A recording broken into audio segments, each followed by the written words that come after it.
Hi, I'm Chris Daniel, President of the Camden County Chamber of Commerce. We are located in the city of St. Mary's, and St. Mary's has a population of about 16,000 people. Our largest employer at one time, industry-wise, was Gilman Paper Company, and it was sold to Durango Paper, and about 4 years ago they went into bankruptcy. The land was purchased by Landmar Development Corporation, and they are in the process of raising the land and making it environmentally friendly. Hopefully within the next 10 years, we will see a city within a city. It will be a great destination location. There will be a marina, a gated community, multi-use office park. There will be a lot of businesses on the bottom, small businesses on the bottom, and then the top layer would be places for people to live. In downtown St. Mary's in the historic district, our waterfront is our biggest attraction and our biggest asset. Right now we have lining Osborne Street, our bed and breakfasts, a couple of restaurants, a bookstore, and some specialty shops. And on the waterfront itself, there's several restaurants and a submarine museum, and also the Cumberland Island National Seashore Visitor Center. What would be great to see in the future would be to have a larger municipal boat ramp or boat pier, so people coming from the waterways could dock and then enjoy the expansion of additional specialty shops and more restaurants. So there's a lot of things to do and see when people come and visit. There's a lot of history and a great place to just go down and relax on the waterfront, swing, watch the sunset, and even fish off the pier. That's why I live in St. Mary's. When you come here, you get what crosses your mind is this is a place I would really like to live, and I think that's one of its major attractions. This is really a neat community, and it's very unique. Your town center or your historic district ends.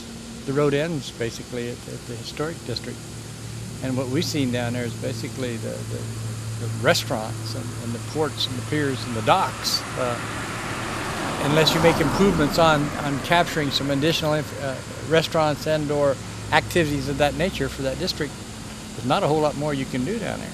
It's just the lull before the storm. Sooner or later, this will absolutely be discovered. It is a unique opportunity because I don't know of any place, well, I should say there's very few places in Georgia that I know that you can go to where the historic business district, the downtown area, lies within just 100 feet of the water.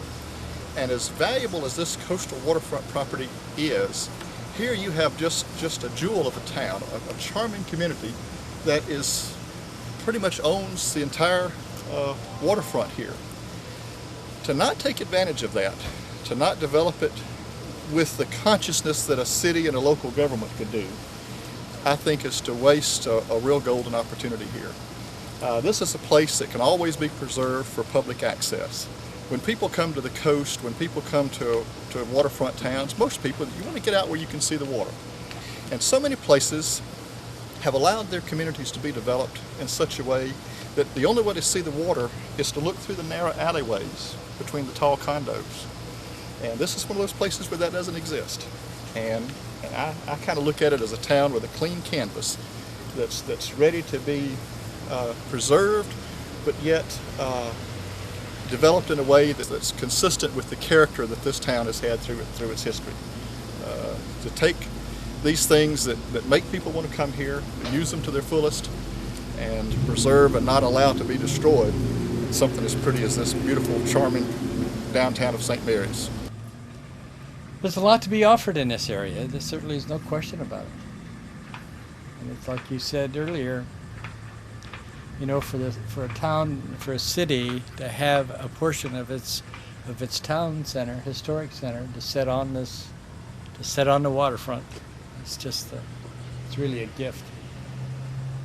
The thing that strikes me, for example, right here in Main Street, or Osborne as it's called here in St. Mary's, is just there's not quite the activity level that you'd like to see. There's a few more vacant buildings than you'd like to see. And how do you fill those buildings is I guess the question. Going back to a comment you made, it's almost like a blank canvas where you can, with making wise decisions and involving everybody, you can fill it with the kind of activity that the entire community wants. A comprehensive plan would serve this community well, especially down here on the waterfront. A good master plan, exactly. It involves recreational fishermen, commercial fishermen, the chamber, the development authority, restaurants, business owners, new developments. We talked about the Landmar opportunity. That will all work together to make this a great place, a great destination, as long as it's not overdone.